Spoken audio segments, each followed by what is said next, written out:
Hello everyone. Welcome to sorry, channel name ఇంకా decide అవ్వలేదు. So, ప్రస్తుతానికి మన ఛానల్ అనుకుందాం. ప్రస్తుతానికేంటి, ఎప్పటికి మన ఛానలే. ఆ! ఆ! ఆ! ఆ! సరే, నెక్స్ట్ వీడియోకి ఛానల్ నేమ్ తప్పకుండా ఫిక్స్ చేద్దాం. మీ దగ్గర ఏమైనా మంచి సజెషన్స్ ఉంటే కామెంట్ చేయండి. అండ్ వన్ మోర్ థింగ్, ఇంకో 1 మినిట్ వరకు వీడియోలో ఇంట్రోనే ఉంటుంది. ఫస్ట్ వీడియో గదా! ఆ మాత్రం చెప్పాలి. మీకు ఇంట్రెస్ట్ లేకపోతే చాప్టర్స్‌లోకి వెళ్లి స్కిప్ చేయండి. ఏం పర్లేదు. సో, మన ఛానల్‌లో సినిమా పైన నాకున్న అభిమానం, ఇష్టం, ప్రేమ, అనురాగం, ఆప్యాయత, పిచ్చి ఇవి కాకుండా నా థాట్స్ షేర్ చేసుకుంటాను. ఇక నా గురించి చెప్పాలంటే నా పేరు జయరామ్ సీఎం. నేనొక నిరుద్యోగిని. ఈ కృత్రిమ మేధా యుగంలో ఏం పని చేయాలో దిక్కు తోచక నాకున్న సినిమాల పిచ్చితో కాదు, ప్యాషన్‌తో ఈ వీడియోస్ చేద్దామని ఫిక్స్ అయ్యాను. సో, మన ఛానల్‌లో నేను మాక్సిమం ఇండియన్ మూవీస్ గురించే చెప్తాను. దాంట్లోనూ అతి ప్రధానంగా south Indian movies. Rarely we can discuss about other language movies based upon your request or my interest. Done? ఇక వీడియో స్టార్ట్ చేద్దాం. The title of this video is 'problem with Tollywood heroes'. This is a series. Single పార్ట్‌తో అవ్వదు. Part 2, part 3, part 169 వరకు ఉంటది. ఉండొచ్చు actually. ఈ video సిరీస్‌తో నువ్వేం పీకుతావురా అని మీరంటే, 'ప్రాబ్లమ్ విత్ టాలీవుడ్ హీరోస్' సిరీస్‌లో మనం 1 లేదా 2, 3 యాక్టర్స్‌ని తీసుకొని వాళ్ళ కెరియర్ గ్రాఫ్ ఎలా ఉండేది? ఇప్పుడెలా ఉంది? అసలెందుకిలా ఉంది? అని అన్ని కోణాల నుంచి సూక్ష్మంగా పరిశీలన చేసి మీ ముందు పెడతాను, ప్రెజెంట్ చేస్తాను.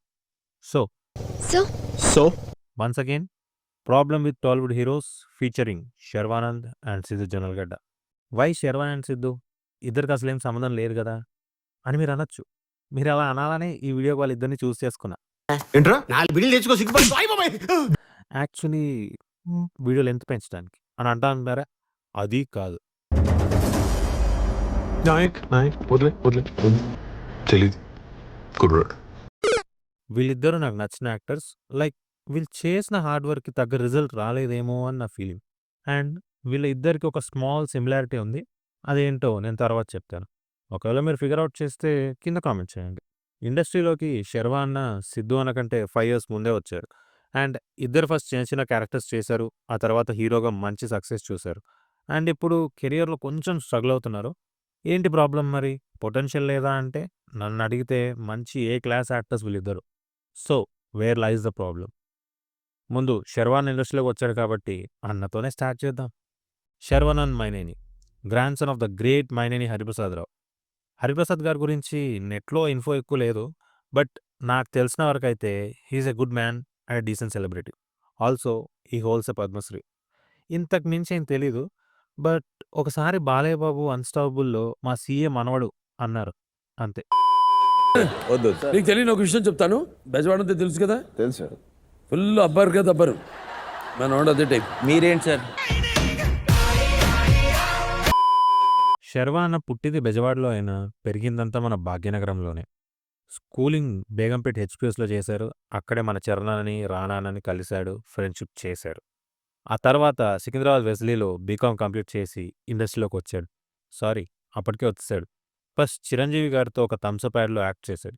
దాంతో మీడియా అటెన్షన్ వచ్చింది. ఆ తర్వాత 'ఐదో తారీఖు' అనే మూవీలో లీడ్ రోల్ ఛాన్స్ వచ్చింది. After thought he did some supporting actors in 'Shankardada MBBS', 'Sankranthi' and 'Lakshmi'. And he did a total of 30+ films in his career. Sharwana కెరియర్‌లో ఈ స్టార్టింగ్ మూవీస్ గురించి మాట్లాడడానికి ఏమీ లేదు. But in 2006 there is a movie called 'Amma Cheppindi'. అసలు శర్వాన ఈ script accept చేయడం great. Career స్టార్టింగ్‌లో కమర్షియల్‌గా సక్సెస్ అవ్వాలని లేకుండా యాక్టింగ్‌కి బీభత్సంగా స్కోప్ ఉన్న ఈ క్యారెక్టర్ చూస్ చేసుకొని యాక్టింగ్ గిర్రక కొట్టేశాడు. అలా ఒక చిన్న పిల్లోడి మనస్తత్వం ఉండే 18, 20 ఏళ్ల కుర్రాడి ఇన్నోసెన్స్ బ్రిలియంట్‌గా పోర్ట్రే చేశారు. ఆ తర్వాత ఒక ఎమోషనల్ డ్రామా 'రోడ్ రైడ్', 'గమ్యం'.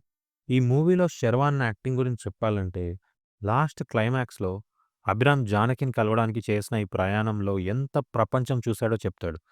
జానకిని కలిసిన ఆనందం కంటే గాల్సినని కోల్పోయిన బాధే ఎక్కువుంటుంది. అసలు పీక్ పర్ఫార్మెన్స్ క్లైమాక్స్ మొత్తం. దీంతో శర్వాన్ యాక్టింగ్ కేపబిలిటీ తేలిపోయింది. ఆ తర్వాత వచ్చింది దేవకట్ట గారి ప్రస్థానం. ఈ మూవీ కల్ట్ క్లాసిక్ అని చాలామంది సినిఫైల్స్ చాలా సార్లు చెప్పారు. సో, కొత్తగా నేనేం చెప్పను. అన్నీ మంచి పెర్ఫార్మెన్సెస్ ఉండే క్యారెక్టర్సే అండ్ డీసెంట్ ఫిల్మ్స్. బట్ ఏవి కమర్షియల్‌గా ఆడలేదు. కానీ అవార్డ్స్ వచ్చాయి, అప్రిసియేషన్ వచ్చింది. But it deserves more, right? It came.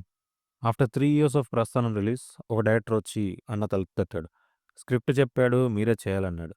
అప్పటి వరకు షార్ట్ ఫిల్మ్సే చేశాడని ఒక స్మాల్ డౌట్ ఉండే. కానీ స్క్రిప్ట్‌ని నమ్మాడు. అండ్ ప్రొడ్యూసర్స్ కూడా వాళ్ళ ఫ్రెండ్సే అవ్వడం వల్ల రెమ్యూనరేషన్ కూడా తీసుకోకుండా యాక్ట్ చేశాడు. హిట్ కొట్టాడు. 4 క్రోర్ బడ్జెట్‌తో 35 క్రోర్స్ బాక్స్ ఆఫీస్ కలెక్షన్ పట్టాడు. అదే 'రన్ రాజా రన్'. అంత సక్సెస్ చూడ్డానికి 'శర్వానకి' 10 ఇయర్స్ పట్టింది. ఆ తర్వాత అన్న వెనక్కి తిరిగి చూడలేదు. వరుసగా 5 సినిమాలు అన్నీ హిట్ అయ్యాయి. అందులో మళ్ళీ మళ్ళీ ఇది రాని రోజుకి నంది అవార్డ్ వచ్చింది 'శర్వానకి'. After all these hits came a classic in 2018. మంచి music, promising director and the last movie I watched of శర్వాన.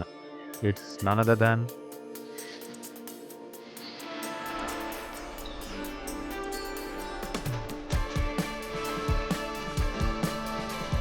ఈ సినిమా ఎందుకు ఫ్లాప్ అయిందో నాకు ఇప్పటికీ అర్థం కాలే. లైక్ 20 సార్లు చూసుంటా.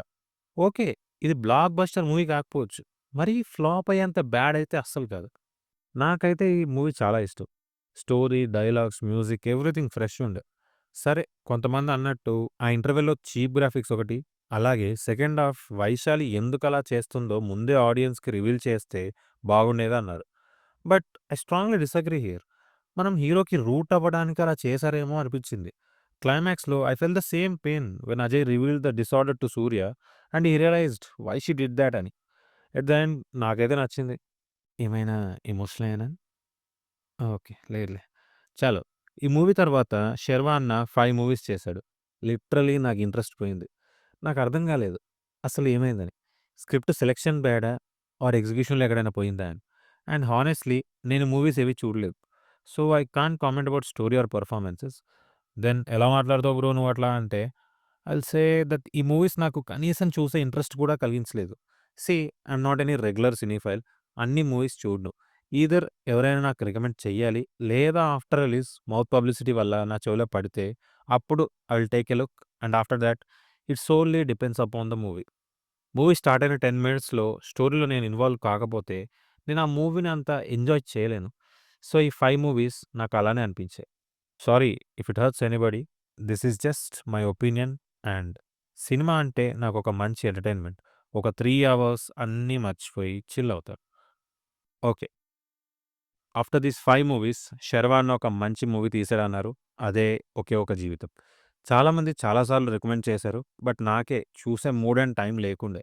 బట్ చూస్తాను డెఫినెట్‌లీ. నెక్స్ట్ వచ్చిన మూవీ 'మనమే.' దీని టైటిల్ తప్ప నేను ఇప్పటిదాకా ట్రైలర్ కూడా చూడలేదు. ఎందుకు అంటే తెలీదు. సర్లే అని ఓటీటీలోకి రాగానే చూద్దాం అనుకున్నా. బట్ చాలా లాంగ్ టైమ్ తర్వాత ఓటీటీలోకొచ్చింది. సినిమా రిలీజ్ అయింది జూన్ 7, 2024లో అయితే ఓటీటీలోకి 2025 మార్చ్‌లో వచ్చింది. సో, అలా లాంగ్ టైమ్ వల్ల I last that urge to watch. అయినా అసలు 'శర్వాన' అంటే ఇది గాదు. నేను స్కూల్‌లో ఉన్నప్పుడు 'శర్వాన' మూవీ అంటే ఒక మినిమమ్ గ్యారంటీ ఎంటైనర్ అనుకుంటుండే.